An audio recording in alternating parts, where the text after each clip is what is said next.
Hi friends, இன்றைக்கி என்ன லஞ்சுன்னு பார்க்கலாமா? சூப்பர் லஞ்சுங்க. இன்றைக்கி சுட சுட சாதம் போட்டுக்கலாம்.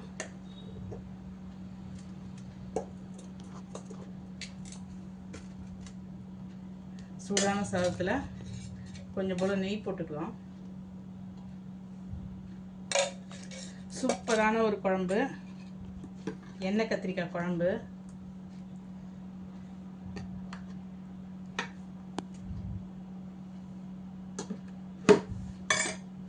இந்த குழம்புக்கு சூப்பராக ஒரு அவியல்.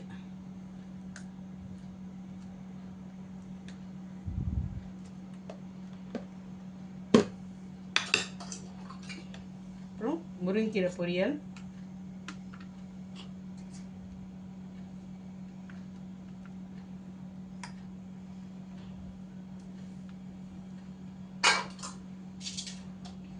Boiled egg. சூப்பரான மாம்பழம். எப்படி இருக்குன்னு சொல்லுங்கள். பிடிச்சிருந்தா லைக் பண்ணுங்கள். பாய்.